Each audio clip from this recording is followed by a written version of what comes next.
All right, good evening. This is Bruce Boland. I would like to thank all of you who have signed in to this evening's educational webinar on the Society of Thoracic Surgeons Adult Cardiac Surgery Database. I'll make a few introductory statements as more people sign in. I'm chair of the SCA Quality and Safety Leadership Committee in the SCA Database Committee, which is chaired by Dr. Miklos Kurtai, is a subcommittee of the Quality, Safety, and Leadership Committee. The SCA has partnered with the Society of Thoracic Surgeons for a long time. This relationship grew a little bit more in 2013 when the SCA and STS partnered to develop an anesthesiology subsection of the adult cardiac surgery database. I feel that this relationship is very important, and I feel it's very important for cardiac anesthesiologists to have a good understanding of the complete cardiac surgery, the adult cardiac surgery database, of which the anesthesiology subsection is a small part. As one of my cardiac surgery states, the STS adult cardiac surgery database is their lifeblood for working on quality initiatives at the local level. And if cardiac anesthesiologists are going to interact and be involved with their cardiac surgeons, their cardiac team, and quality measures, understand if they need to perhaps apply practice advisories that are developed by the SCA or other societies, understanding of how to utilize the STS adult cardiac surgery database is very, very important. So that was the reason for developing this educational webinar. We have sent out to you all in the emails, you should have an attachment of the version 4.2, which just came out on July 1st of this year, of the STS adult cardiac surgery database. And also an attachment of the STS training manual, which gives all the definitions of how they define everything in the database. This is very important for all adult cardiac anesthesiologists and for fellows in cardiac anesthesiology training fellowships, I believe will be very helpful. I would like to thank Mary Lunn and Jim Pavletich of the Veritas Management Company, which is the SCA management company, for coordinating this with the Society of Thoracic Surgeons. And I would like to thank Carol Crone for taking her time and allowing in the STS for developing this webinar. At this point in time, I would like to hand the microphone over to Dr. Miklos Kurtai. Thank you very much. Good evening, everybody. And Bruce, thank you very much for the nice introduction. So tonight's session will be chaired and moderated by myself and Carol Crone from STS, who is the National Database Manager. And I also would like to invite the other members of the STS team to actually quickly introduce themselves to the rest of the group, and then we can take it from there. Carol, would you like to go ahead and introduce yourself? Oh, sure. And the panelists can do so too? Yes, thank you. My name is Carol Crone, and I'm the Senior Clinical Manager over the databases. I've been with STS for a little over almost 4 years now. Happy to thank you so much for inviting me to give this presentation, and I hope it's educational, and looking forward to any questions we receive afterwards. Leanne.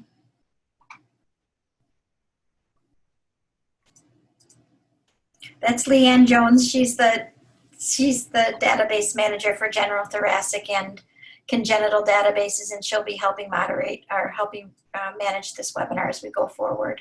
And we have Derek Steck. Derek Steck. I'm Derek.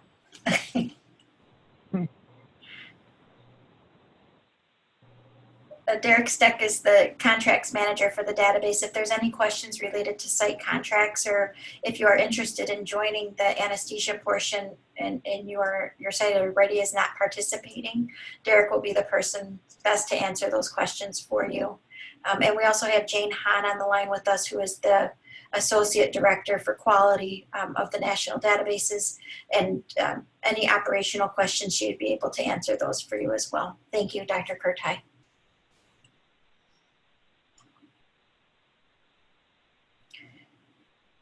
Thank you, Carol. Are we okay to proceed? Sure, yep. Okay, please. Okay, so thanks again for having me, Dr. Boland and Dr. Kurtai. We're going to take a look at the history of the STS database and the anesthesia, our partnership with the SCA. The adult cardiac database for the STS was the first database that the STS birthed, and we were inaugurated in 1989 as a response to some quality initiatives that came out of the government and looking at unadjusted outcomes and showing poor results for cardiac surgery. In response, the STS put together the adult cardiac database and quickly came up with some risk adjustment for cases, so we're able to compare apples to apples and give the surgeons and cardiologists a true representation of the elevated risk of the patients that they were caring for. In 2013, the STS and SCA partnered together and developed an anesthesia module, which was a separate module and is voluntary participation for sites who participate in the STS, also wanting to submit additional anesthesia data to what was already collected in the STS database. These data are used for benchmarking of the anesthesiology patients, and it is compared to other anesthesiology programs across the country. The anesthesia module in 2017 was then merged into the adult cardiac database. It's still an optional component, but it's better linked now with the patients that the anesthesia sections are being completed on. And then in 2020, we've undergone a major upgrade to the entire adult cardiac surgery database, including the anesthesia section. We'll go through that shortly. It is in the link that Mary had sent out in the invite for the data collection form, but we will walk through that form so you can see all of the cool stuff that's collected in there and get ideas for some research projects and how we can improve the care of the cardiac surgery patient throughout the whole course, including the anesthesia portion of their stay. First, just an overview of what is the adult cardiac database. We have more than 7 million records, procedural records in the database, which leads to a lot of research and a lot of quality improvement opportunities. We have over 1,000 national and international sites. 70 of those sites are now participating in the anesthesia section. It constitutes 2,900 surgeons and 772 anesthesiologists. We release quarterly benchmarked reports. Twice yearly, we release a start reading report, which is used for voluntary public reporting. Both of these, all of the quarterly reports include the STS-like and the STS national numbers for your site to see where you're falling compared to other like groups, which includes the type of program, if it's an educational program with fellowship, or if it's a community hospital type program versus the educational programs. And then it also looks at volumes of cases.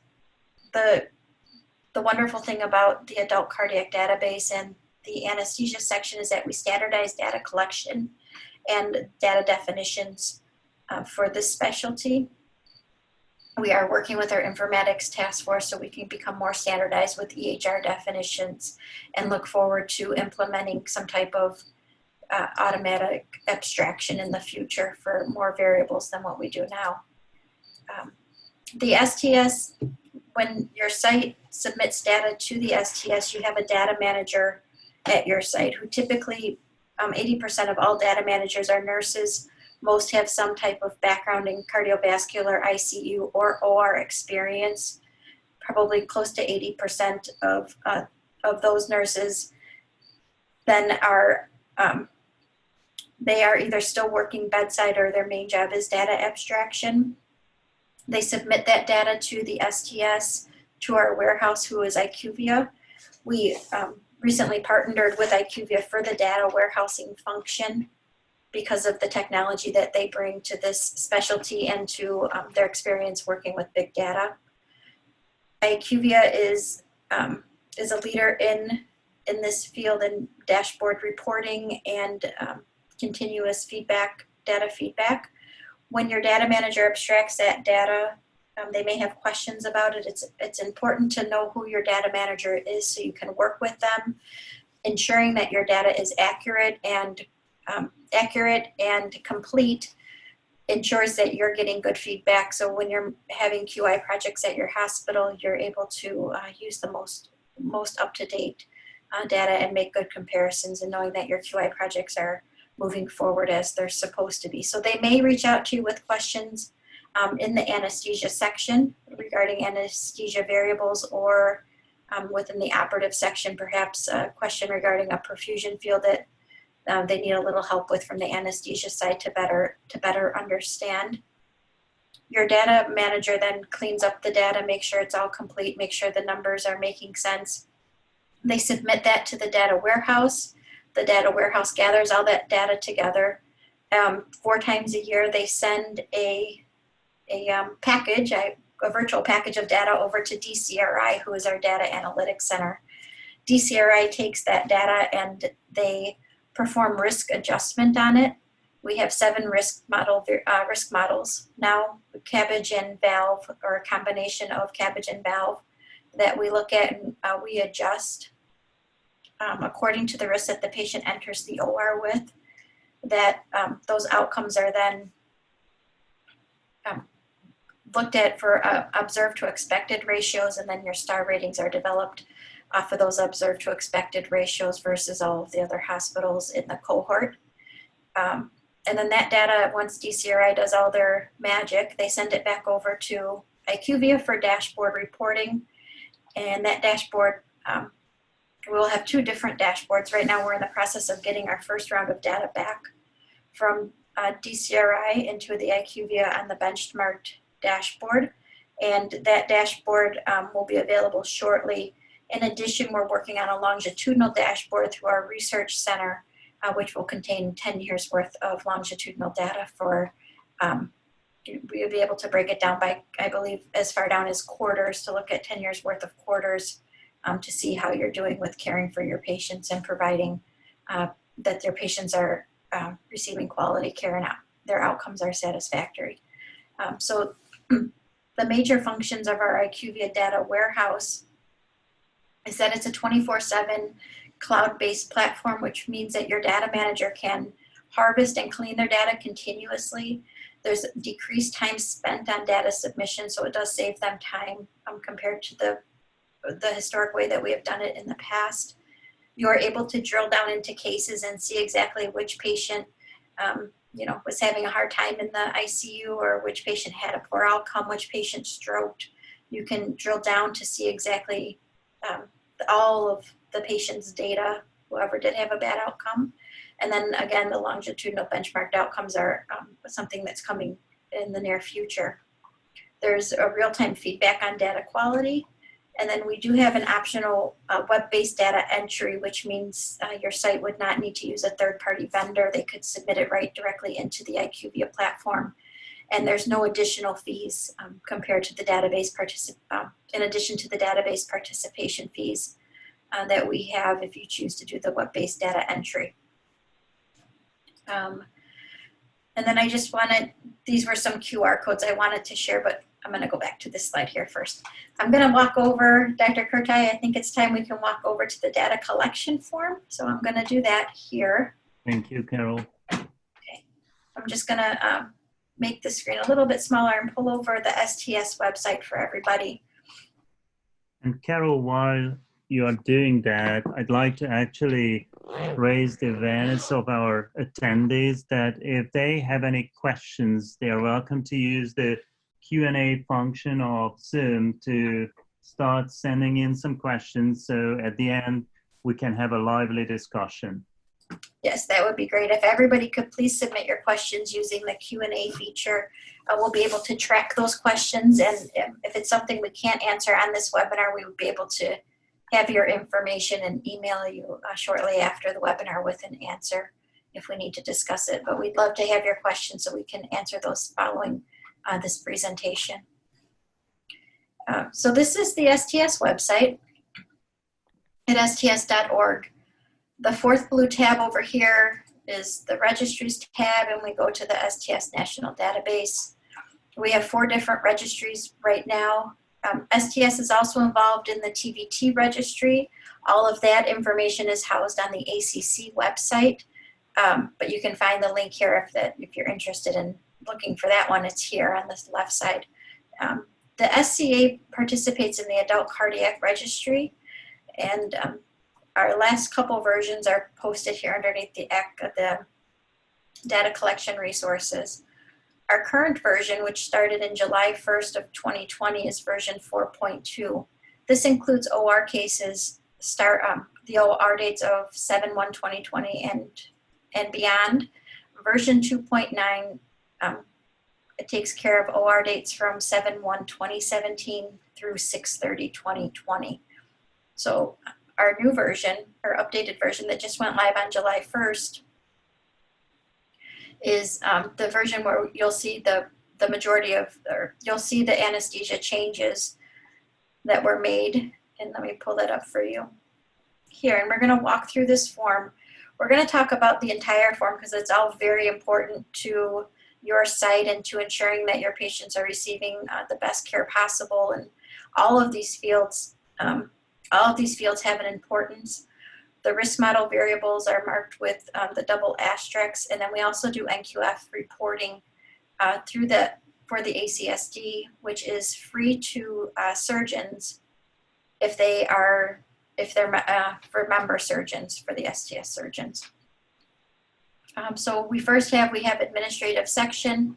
One interesting factor here is that we have the STS related clinical trials. Currently, STS is part of the hybrid trial, and we are collecting data for that trial. It's been ongoing, I think, since 2018 or 2019. I believe 2018, and we are still collecting for that trial. And then we get into the demographic section. Basic demographic information. The society, our research center, is looking at doing geocoding. So we are collecting information on zip code, all the way down to street address to perform that geocoding. Some sites have restrictions at their hospital related to their own HIPAA rules, their HIPAA guidelines. There is no, the STS registries are all HIPAA compliant. Some sites just have internal rules that do not allow them to submit this information outside of their site. If we are able to get enough of this information, we can really look at geocoding and look at these socioeconomic factors when it relates to patients developing cardiovascular disease and how they do after surgery. Anytime we share data with anybody, it is de-identified, so we never share any PHI outside of our own internal analysis related to zip code or street address. We do capture race, and we are looking at the Black and African and Asian races have associated impact on the risk, the outcomes. So we are looking a little bit more closely at that because the society is aware of the possibility of deferring surgery for patients because of their race due to increased risk. So we're trying to help mitigate those concerns that were brought up. We also have capture ethnicity. For hospitalization, we capture your hospital MPI, your hospital information, zip code, region, the insurance types. Currently, we are working on a project in our research center where we're linking to the NDI to get longitudinal. Currently, the STS database for adult cardiac looks at 30-day outcomes, 30-day mortality, considered to be operative mortality, to look at a more longitudinal picture, we are linking with the NDI, and in the process of doing that, we should have some results soon that provide much more longitudinal data on mortality mortality. We capture risk factors. This is where you'll find most of the risk model variables. Typical things that we capture are related to cardiac disease, diabetes, hypertension, endocarditis, smoking, lung disease, illicit drug use. We did kind of we redid this section a little bit, and we now want to know, was that patient did that patient use illicit drugs within 1 year, and if so, was there a 30-day prior to procedure use? We're looking at that a little bit more closely related to the opioid epidemic, alcohol use, liver disease. Pretty much all your typical CV type of risk factors we capture. Cerebrovascular disease, prior CVAs and TIAs, and then carotid stenosis, of course. We look at prior carotid artery surgery or stenting, and that is also has an associated risk with it, increased risk. Look at your common labs. We do collect BNP. We do not collect pro-BNP. BNP is not used in any of the risk models, but we do collect that just because there is association with increased, heart failure with the elevated with elevated BNPs. The one area that would be great if we could collect more data on, which we know has an impact on outcomes or is a good predictor of poor outcomes, is the 5-meter walk test. Unfortunately, this is very difficult for sites to operationalize at their facilities, and it would be great if we could get more data on this, because we know how this plays such a factor in how that patient is going to do after surgery. Right now, we don't have enough data to include it in our risk models, even though we realize the importance of it. We started collecting COVID-19 fields in, I believe it was either at the end of March or the very beginning of April. This will be our first analysis with COVID-19 data, so we'll be able to look at that a little bit further and see how these patients, if they truly are having worse outcomes, which we are hearing that they are, and the surgeon leadership at the STS for the Adult Cardiac Task Force will be looking at what we need to do to either remove these patients from analysis so they don't count towards the mortality, or what types of mitigating steps we can do so they don't impact sites' outcomes. And then we get into the previous cardiac interventions, which of course any previous cardiac surgery will have an impact on the risk of the current procedure. Look at previous valve procedures, and of course previous stenting, and then other cardiac interventions, including ablations or procedures on the aorta, previous ECMOs, previous transplants, previous VADs. And then we get into the preoperative cardiac status. Dr. Kurtai, I'm going to stop here just for a second and see if you have any questions, or if the speed is okay for you.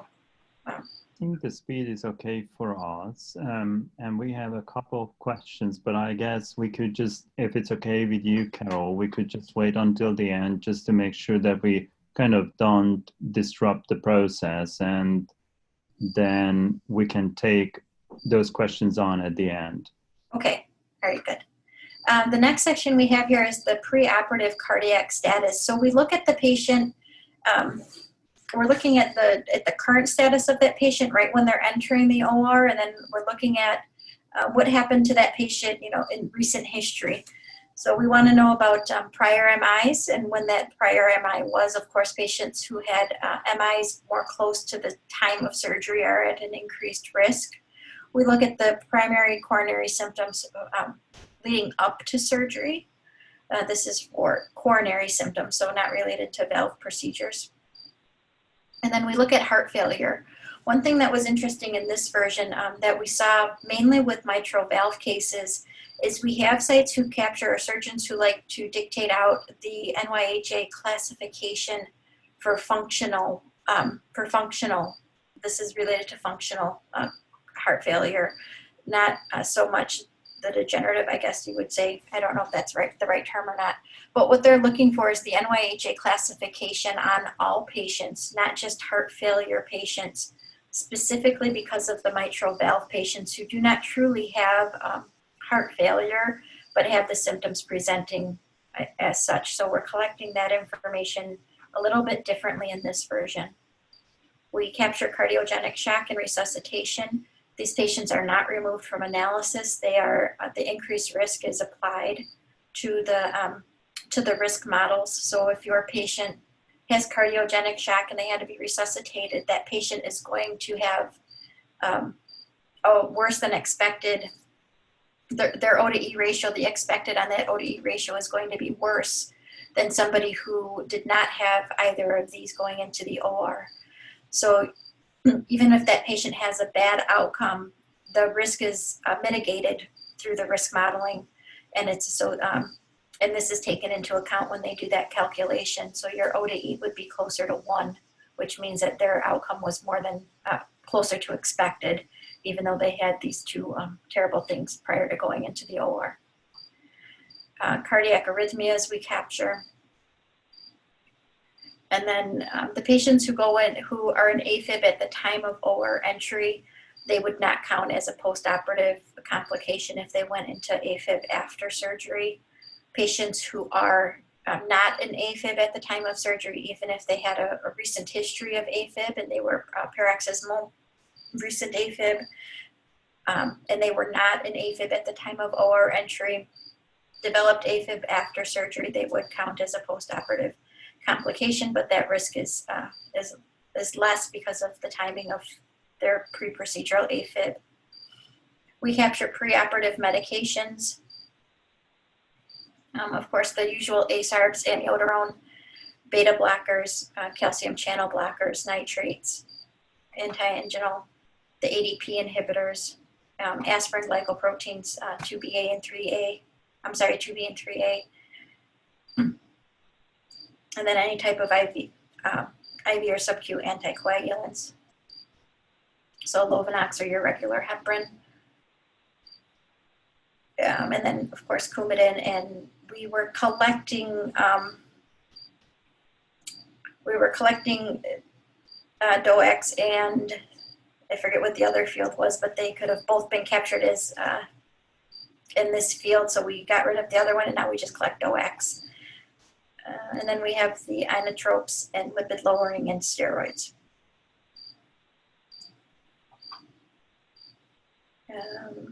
And then we get into the hemodynamic. This is still the preoperative section. We want to know if a cath was done. If a cath was done, what date was it done? And then we ask separately regarding known disease, known CAD. And once a vessel is considered diseased, even if it's stented down to 0, we still count that vessel as being diseased. So it still plays into the risk of that patient going into surgery. We look at the number of diseased vessels and then also the previous procedures, if they had a cath or not, or a stented vessel. We capture left main stenosis greater than 50%. In the previous version, we captured all the different vessels. Now we capture the branch systems. So we had the LAD, the RAMOS, the CIRC, and the RCA distributions. What we're looking for here is if it's greater than 50%. New guidelines came out that were, I think, co-sponsored by the STS, the ACC, AHA, and I don't know if SCA was involved or not. But what they said is that a vessel is considered diseased when it's greater or equal to 70%.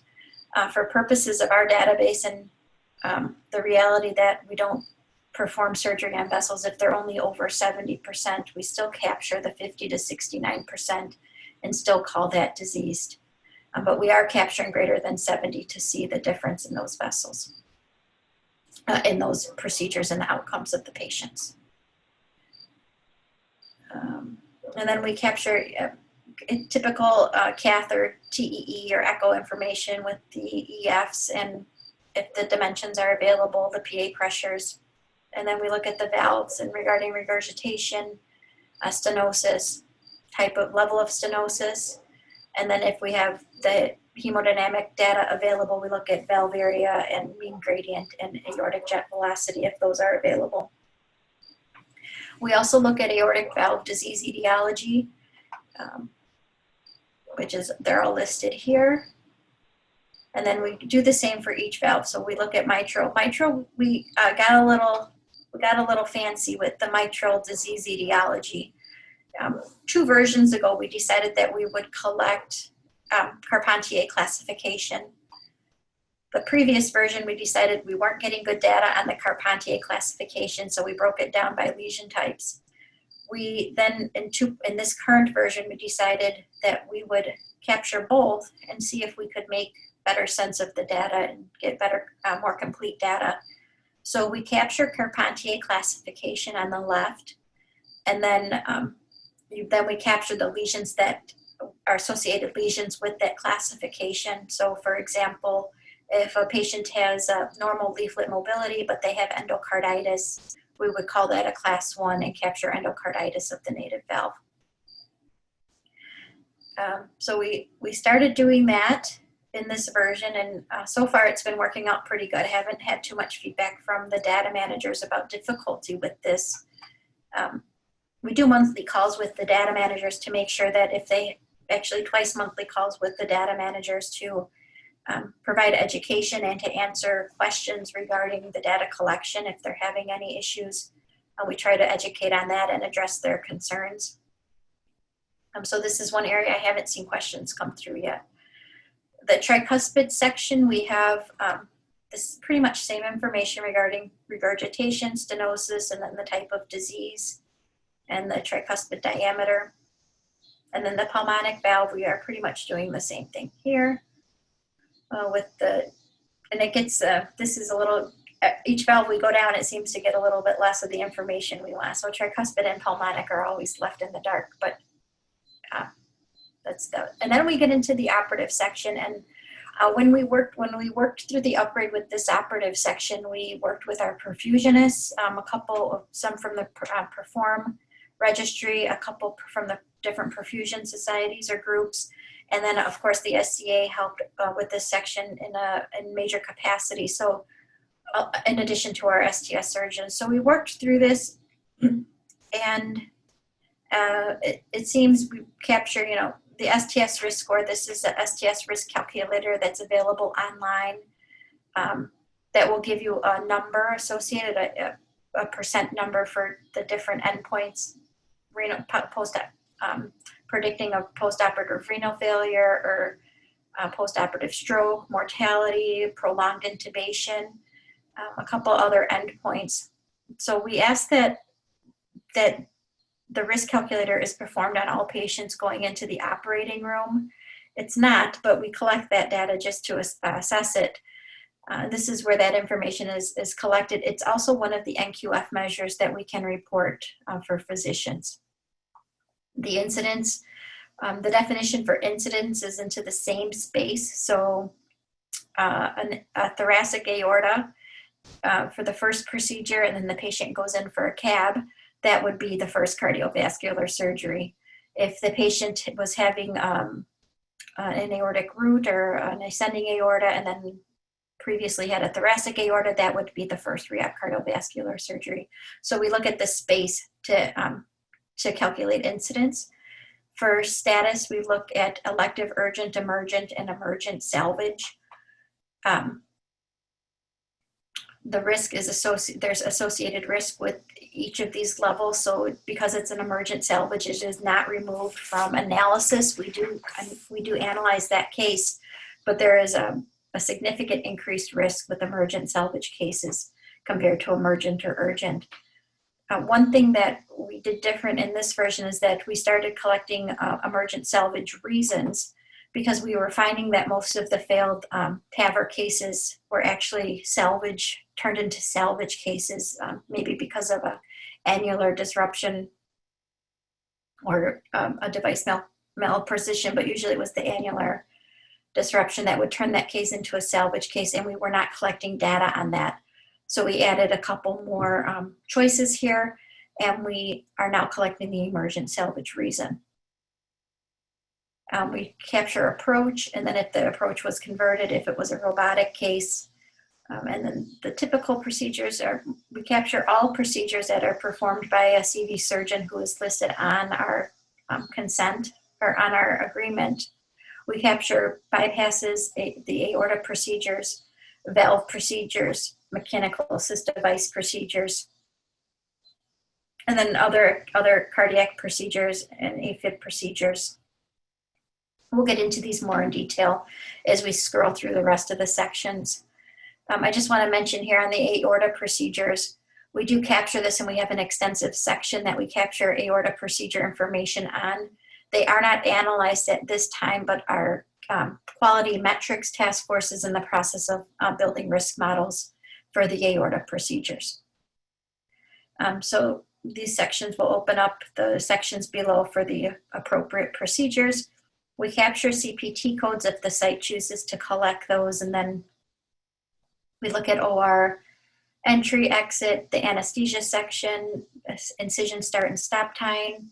We look at the antibiotic selection and timing and discontinuation. Those are carried over from the skip measure. We look, and then we get into the temperature section, and this is where it got kind of interesting here. So we capture the temperature that, this is the lowest lowest temperature of the patient during the procedure from, I believe, OR entry to OR exit, and we look at the source. We instruct data managers to be consistent in the source, and I believe that we prefer that this oxygenated arterial outlet blood is probably the most accurate, but we prefer that sites are consistent in where they're collecting throughout their form and throughout all their patients where they're collecting their temperatures. So we aren't, the sites aren't comparing things inappropriately. We capture hemoglobin hematocrit and the highest glucose, lowest hemoglobin hematocrit and highest glucose. And then we capture perfusion strategy. We added in left heart bypass for the aorta cases. And then we get into the circ arrest section, and of course the cannulation sites. We get into the circ arrest section, and we look at the lowest hematocrit, and then the circ arrest time without perfusion, or if there was cerebral perfusion, and if there was, then the timing for that. We then, if the patient was under circ arrest, we look at the total time, but we also look at the cooling time prior to circ arrest. So this was the time that cooling was initiated to circ arrest, and we look at those times because of the increased association with stroke postoperatively. Of course, we look at cross-clamp time and cardioplegia, and then blood products, clotting factors, and then we get into the intra-op TEE performed post-procedure. We get more in detail in the anesthesia section regarding the post-procedure TEE. And this is patients off a bypass before they leave the OR. And then if the patient was followed by a planned PCI. On the coronaries, we have each section then is broken down. The coronary bypass section, we capture internal mammary. This of course is used for NQF measure reporting. What's also interesting is that we are collecting the distal anastomoses with arterial conduits, and we're hoping that in the future we can do some type of reporting related to the number of arterial conduits used because of the improved blood flow that arterial conduits deliver. So we are looking more closely at that. And then of course, venous conduits, and we collect the prep time. This goes into the payments. So we look at that as well for harvest for the prep time. And then we collect information on what was done for the CABG, where the proximal, the distal sites were, what type of conduit was used, and what type of distal position, and if endarterectomy was performed. And then we get into the valve section. The valve section, first we start with, of course, with the explant. And we do capture if it was a leaflet clip. That was something new that we added in related to the mitral clips. And then transcatheter valve and valve with prosthetic valve. We're capturing those now. And then the explant etiology. We have 3 spots for explanted valves. I've only ever seen it once so far, but I guess it happens. The aortic valve without concomitant aorta procedure. So if this is just a straight aortic valve, we capture information on that. If it's done in conjunction with the aorta procedure, either a Bentall procedure or they do an aorta and then, or they do an aortic valve and then maybe an arch or something like that, those procedures are captured in the aorta section. So we'll get there in a second. For the aortic valve section, we capture what was performed, a repair, a replacement.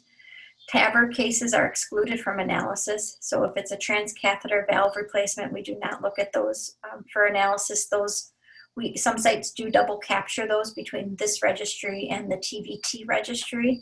And that's totally fine, but the analysis is done in the TVT registry on those cases. We look at the repair reconstruction, and these are select all that apply. So if more than one thing is done, we capture that.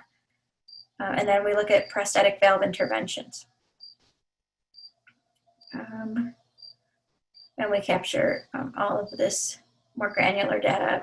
If they did a modified Reed or a Yakub, we capture that, and then what device was implanted. Mitral valve procedures, a similar format. We do the repair. Again, the transcatheter valves are not analyzed. We capture the repair section, the replacements. And then we do the surgical prosthetic valve intervention. Let's see what else we got here. And then the implant types and the implant models. The tricuspid is similar. Again, it gets smaller as we go down. The poor tricuspid and pulmonic valves always get left out. The repair, replacement, surgical prosthetic valve intervention, what type of implant was done if something was implanted. And then the pulmonic valve. We capture mechanical assist devices. We capture temporary assist devices go into the registry if they're done in conjunction with a index procedure. We do not capture all ECMOs. We capture them if during the stay the patient had an ECMO and then had another procedure that we analyzed, which would be a CABG or a CABG valve or a valve. We added this new field in related to 5.0 liter flow for Impellas. Currently, Impellas are considered to be mechanical temporary assist devices. We know that 5.0s are usually used on a more permanent long-term basis, but we don't have enough data to analyze it yet to say if the risk is calculated correctly or not. So we are looking at that. It looked like the risk was under-calculating, but we are looking at that, or over-calculating, I'm sorry. We are looking at that though, just to confirm. And then we have temporary assist devices, and then VADs. We also run the Intermax PDMAX registry, which captures all FDA-approved VADs, long-term VADs. But if a VAD was done during an index procedure, we are capturing that also in the ACSD database. And then just when it was put in and what was put in, and if any VADs were explanted. The other cardiac procedures we collect are listed here. And there was not a whole lot of change. We do capture associated adult congenital procedures. And then we also capture the atrial fibrillation procedures. LAAs, left atrial appendage obliterations, these will keep cases in the analyzed procedure. If the lesion location is epicardial, if it's intracardiac, it usually removes it unless it's a mitral valve procedure. Lesions documented, these are for mazes, so we capture that. And then we also capture the convergent procedure. We just started capturing that this go round. When we get to the aorta section, the aorta section, and then the aortic root procedure section. And we capture history first. We are looking at genetic history and a familial history. So we are looking at that, and we'll see what the data shows in our quality metrics task force, how that plays into the risk of these patients. We know that there's a definite association there. We look at previous procedures and if the current procedure has a related endo leak. And then we look at trauma and infection. Our main cases that we collect are, of course, aneurysm and dissection. And then the aneurysm, etiology, type, rupture, location of the maximum diameter. And then the aneurysm is when did the aneurysm occur? Was the dissection on the onset? No. And then the locations of the dissection, the primary, if there was distal, if there was primary proximal or distal extent, and how far it extended. We also capture, we're using zone systems here, but we just added back in the Stanford classification to compare how we're doing capturing the zones compared to the Stanford classification definitions. And then we're capturing if this is 30 days, if the patient's post-TEVAR or if they had 30 days post-TAVR, and then any other cath procedure. We look at malperfusion and extremity or sensory deficit, and then if there was a rupture. If there was a rupture contained or in one where it was at. And then we get into other anatomical location. We look at the root or arch anomalies or the ascending aorta for anything that might increase the risk for procedures. And we look at measurements for the largest diameter of the treated segment. And then specifically for endovascular cases, we look at the largest diameter proximal and largest diameter distal to the treated zones. Then we get into the intervention section. We look at the aortic valve and root procedures first. This aortic valve section is duplicated from the other aortic valve section.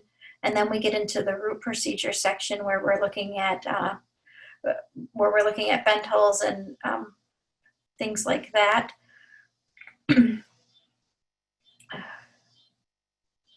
We have valve sparing root procedures, David Jacobs and Florida sleeves that we're capturing, and then how the coronaries were reimplanted, and then major root reconstruction debridement. We then get into the ascending and arch procedures, and we're looking at proximal distal locations, any extents. We're looking at elephants or frozen elephant trunks, and how the arch branches were reimplanted if they were reimplanted. We don't capture if they were stented or not. We do capture if they are reimplanted. We look at other open surgical descending thoracic or thoraco-abdominal procedures, and then how the visceral vessels were managed.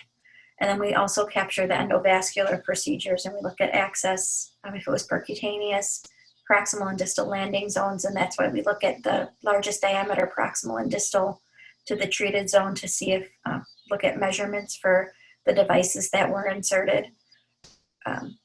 And then ascending TEVARs, we capture arch vessel management for the endovascular sections and visceral vessel management. And then we have the other endovascular procedural information. We look at dissections proximal to the entry tear, endo leaks at the end of the procedures if it was converted to open, unintended rupture, and anything else that was done if the patient had spinal drains placed, and any of IVUS was performed, any of these other informations they're capturing. The new one that we added was this endovascular balloon fenestration of the dissection flap. We captured the devices for this section. This is the first part is the aortic valve, and then we capture the aorta devices. We capture congenital defect repair for adults with congenital disease. And then we capture other non-cardiac, which is, of course, the endarterectomy, carotid endarterectomies, vascular or thoracic procedures. Most of these will remove it out of the analyzed case. I believe we'll have to check into that. I might be wrong. Never mind. Post-operative section. So first, we asked did the patient expire in the OR, and if the patient did not expire, then this section will open up. We added a new field in here, this peak post-operative creatinine within 48 hours of OR exit. This is, I guess, apparently some research has recently been published that shows that the patient's post-operative creatinine within 48 hours is a good indicator of that patient requiring long-term dialysis So we started capturing that field in this version to see if that's something that we need to be paying more attention to and managing better for patients on the whole. And then we also capture the peak post-operative creatinine level. Blood products used post-operatively. If the patient was extubated in the OR, total vent time is from OR exit to the initial vent extubation, and then additional vent hours. The total post-operative vent hours over 24 hours is considered prolonged ventilation, and that is one of the endpoints we look at for the risk models. We talk about ICU and if the patient had to be returned to the ICU, and then we look at the post-operative echo, and then post-operative events if they had a SSI or a DSWI. We capture that information. We just started capturing 90 days for deep sternal wound infections.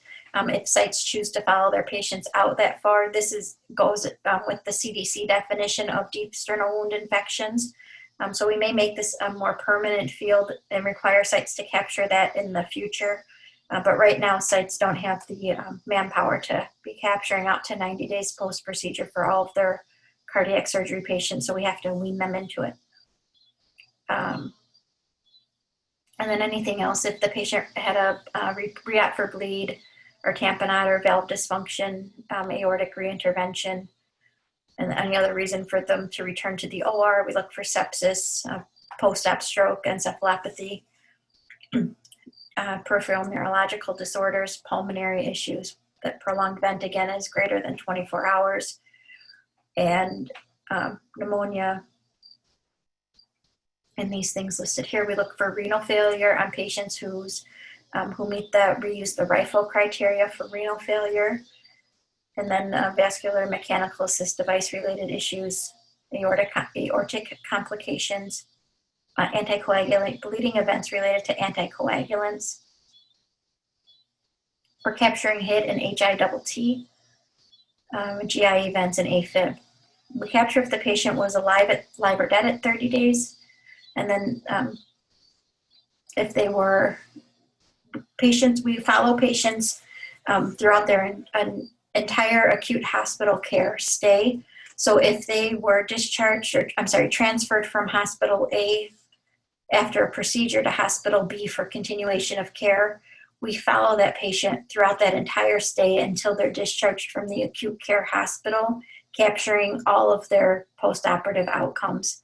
Because we're looking at the procedure and the associated poor outcomes with that, regardless of where that patient's care was delivered. Status at hospital discharge. Patients who are discharged to hospice are now included as a mortality, regardless of if they die past the 30 days post-op, because patients who are undergoing cardiac surgery shouldn't be discharged to hospice. So the surgeon leadership felt strong about counting these patients as a mortality. And then we captured, this is a new NQF screening. We're screening for illicit drug use, alcohol use, and tobacco use. And if the patient screened positive to any of those, then they must be counseled for the item that they screened positive for to code yes to this. It will be a new NQF measure. We look at antiplatelets, anticoagulants. And I'm going to scroll down here to the anesthesia section because we just have a few minutes left. I'm happy to go over, but I don't want to cut this anesthesia section short. So the anesthesia section here, we capture who the primary anesthesiologist was, the type of model that was used for the care team model for anesthesia. We look at if there was a CNRA or AA, and we look at the ratio for those. Again, this section is optional. It would be amazing if we could get more sites to participate in this, so we could look at these data in a broader aspect. We capture the baseline pain score, and then pre-induction blood pressure, heart rate, and if a pulmonary artery catheter was used, and what algorithm was used to guide transfusion.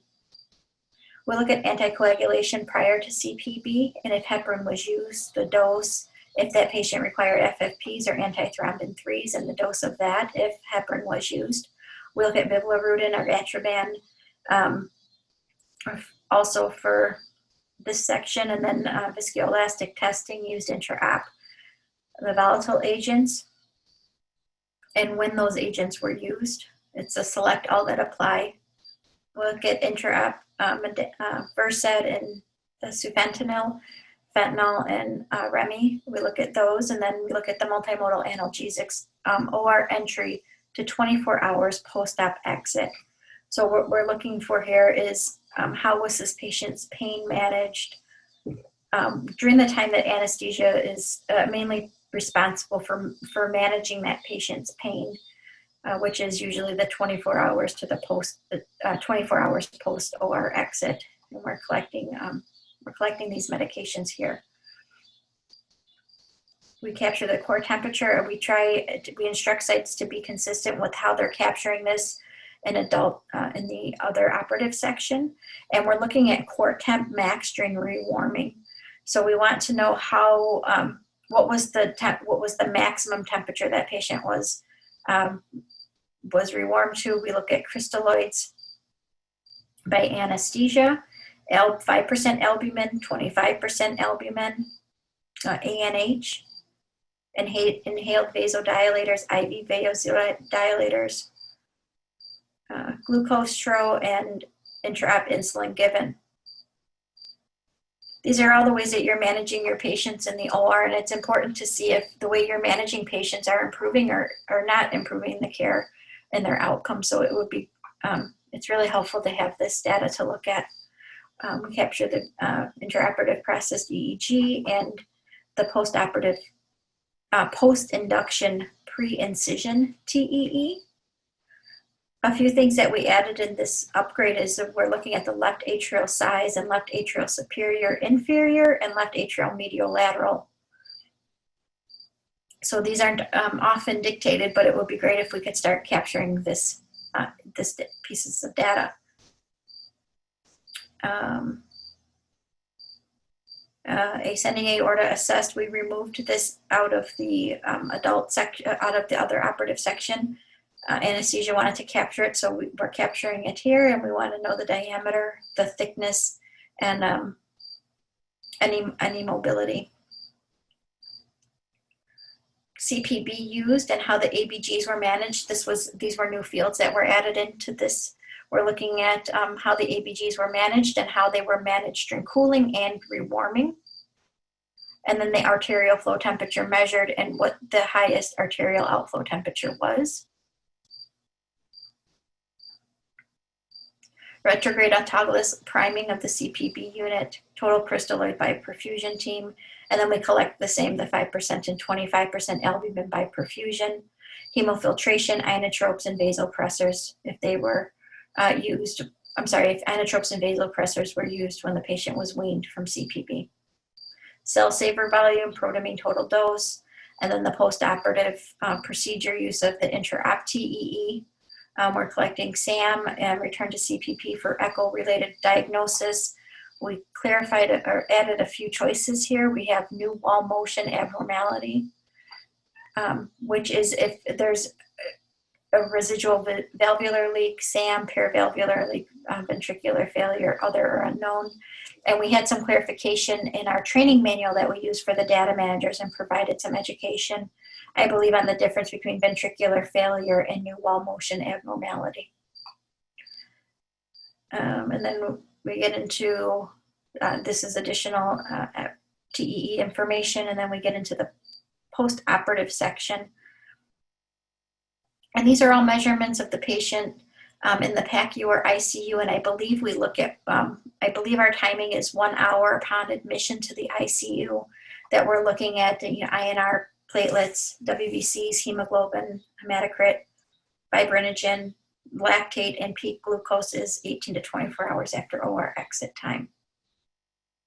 We're interested in the use of post-op propofol, other sedations, post-op delirium, and then the pain scores on post-op day 3 and pain score on discharge. So that's the end of this section, Dr. Kurtai. Sorry it took so long. No, it did not. And Carol, as always, you've done an excellent job with taking us through the process and explaining, the thought process and the rationale behind collecting information within the surgery as well as the anesthesiology section of the database. We have a little time left for some questions. So I don't know, Carol, whether you can actually, and the other panelists, open up the Q&A section of Zoom, and we can just quickly basically go through some of those questions, then, just in maybe a sentence or two in terms of explaining what would be the response to those questions. And as you can tell, I already kind of formulated some responses to those questions, but I would love to hear, the input from the other panelists. Sure, of course. Do you want to read them out loud, or would you like me to read them out loud? Yeah, so you can go ahead with the first one and I will read out the second then. Okay, this first one from Jessica here. Is that what we're doing? Yes, please. Okay. I mobilized resources, data team support to get Stanford contributing to ACSD anesthesia databases a few years ago because I thought it was the right thing to do, but also anticipating figuring out a meaningful and user-friendly way to use the database to improve care of our patients and or look more broadly at outcomes. I still believe it is the right thing to do, but I have not found any easy way to integrate it. Demonstration of a few methods of utilization beyond just data entry would be helpful. Thank you. It sounds like she's looking for both research and internal QI projects. And yeah, that is correct, Carol. And basically, I also received an email from Jessica, and I'm happy to take offline, this discussion and basically highlight some of the opportunities how the database could be used at the local or kind of at the national level in terms of addressing some of these research types of questions or QI type of questions. So, and obviously, as you basically show that slide with our email addresses, I'm happy to answer any future questions that are kind of relevant to how the database could be actually used for research as well as QI purposes. And let me just quickly kind of jump to the next question. This is from Douglas Shook. Can the surgical and anesthesia databases be queried so anesthesia data can be related to outcomes? Are the anesthesia and surgical databases combined? So previously, the databases were not combined, but thanks to the team, the STS team and Robert Habib and his team, we combined the anesthesia and surgery sections from starting version 2.81 all the way to the current version. So yes, there is an opportunity to actually study some anesthesia related variables that are captured through the anesthesiology section of the database and study their potential impact on outcomes after cardiac surgery using data that is available, including outcome data in the cardiac surgery section of the database. Carol, the next one to you. Sure. My large hospital, this is from Elizabeth Herrera. My large hospital employs 3 data extractors for STS who are manually extracting data for charts, even though we have Epic. They are not currently providing data for SCA because they are so overwhelmed by the surgery portion and are always about 3 months behind. I have asked Epic National if they could help, but my hospital is not interested. Is there a way to extract data by Epic in an easy way, or does everything need to be manually abstracted? So it does need to be, there are a few fields that we allow for automatic abstraction, but to ensure the integrity of the database at this time, related to the inconsistency within different EHR vendors doing definitions or having definitions not match across the whole nation, specifically for our risk factors, we cannot allow automatic abstraction of all of the factors at this time. There is work in progress, and we have talked with Epic in the past about working with them, but that didn't play out. So hopefully in the future, when we have things like SNOMED in place across, the entire nation, and everybody is on board with consistent definitions, we'll be able to do that better. The issue also comes in when we're looking at mapping in Epic, and every time Epic goes through an upgrade, their mapping changes, which could screw up the integrity of the data. So we're very cautious about doing that at this time. Miklos? But nevertheless, Carol, basically, you and I discussed that before, that when we went through the upgrade, the 2020 upgrade process, that when these variables were selected and carried forward into the version 4.2, we also kept in mind that if there is an opportunity in the future for an electronic data capture, these variables would be easily or much more easily retrievable. Yes, we've looked at that through all the variables in the database for this upgrade. Absolutely. The next question is from Jacob Raphael. So he's asking whether basically the SCA can help with a centralized data use agreement. And this is something I'm happy to take offline and obviously follow up with the STS team as well as with the SCA leadership in order to see how we could actually help with this process in order to basically streamline and ease the process of doing research studies out from the database. Carol? Okay, I think Elizabeth is saying thank you for the information. She seems it would be easier to do this abstraction at a smaller site versus a 1,200 case a year site, which is absolutely true. And we are interested in automating more aspects of the database. And I think we'll have more possibility with IQVIA as our data warehouse, because they do have experience in doing that with other databases. The next question is from Yoshi. Did I miss a section for blood product administration, FFP, cryo, PPT, or platelets, I guess, and PRBCs? And Carol can actually quickly zoom in onto the section where basically that information is captured as intraoperative blood product administration, and also the type of blood product that was given to the patient. Yeah, we capture that in two sections, in the operative section and in the some of it in the anesthesia section. This is the operative section where we capture this information. The neat thing with IQVIA is that sites who participate in the anesthesia section will have all, instead of, currently they're receiving two separate reports, one for the adult cardiac and one for the anesthesia, which comes out about 2 months later after the adult cardiac report comes out for some reason. When we have these reports available in IQVIA, which will be soon, all of the data will be available at the same time, and the anesthesiologist will be easily able to access the operative information that's contained in the operative adult cardiac section. So we do capture that here. It's in the operative section. That's perfect. Thank you, Carol. So the next question is from Yepeng Huang. The issue with positive measurements by anesthesiologists is that we will not see patients after we drop off patients in ICU. Who will input these days discharge ICU data? Carol, would you like to address that? So the data manager goes into the chart and pulls up this information in the record in the EHRs and pulls that out. I think that would answer that one. Perfect. And the next question is from Peter Tua. Does the SCA contribute to thoracic database? This is something probably that occurs more at an individual level, as far as I know, but I'd like to actually ask Bruce to weigh in on that one. But at the SCA level, currently there is no ongoing initiative to contribute to the thoracic surgery database. I believe that's true. I think on the other hand,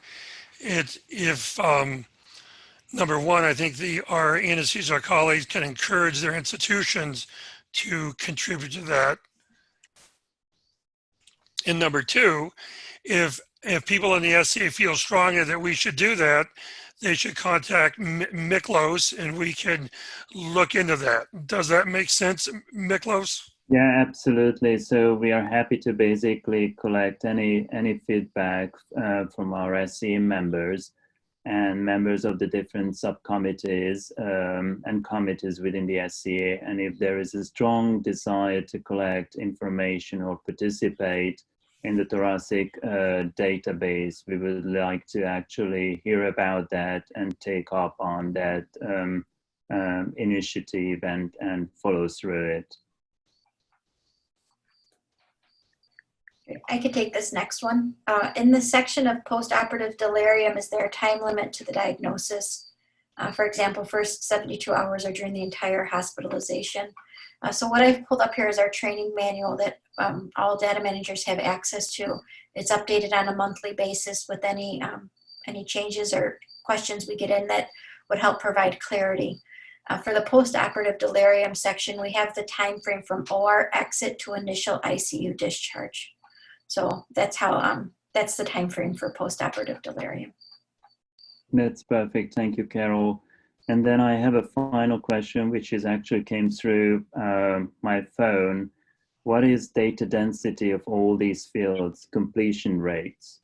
Sure. So we do have we did look at frequencies when we did the upgrade, Miklos, and we any field I can be happy to share that, but I have to go into a different computer to pull it up. Any field that had a low frequency, we looked at that and made a decision about if it was reasonable to capture, and if it was reasonable to capture, was there a reason why the frequency was low? Was it related to poor data manager understanding of what was expected, or were we asking the data managers to capture something that was really difficult to locate in the chart, or that they couldn't make sense of? So we would look at that and either change how we were capturing it or change what we were capturing it to get to the same endpoint for those questions. But yes, we do have frequencies for the last version that we used for this upgrade. That's excellent. Thank you very much. And this is basically where we would like to conclude this webinar in the interest of time. Everybody to Carrie and Jim bring us to participate in and full discussion. And I'd wish everybody a good night and for joining our webinar. Thank you, Dr. Kurtai, thank you, Dr. Bolin, for having me present. I really appreciate it, and I'm happy to answer any questions if anybody has them after the webinar. Thank you, Carol. Thank you. Take care, everybody. Have a great night. Good night, Carol. Good night, everybody. Thank you. Everyone for joining. Okay, have a great night.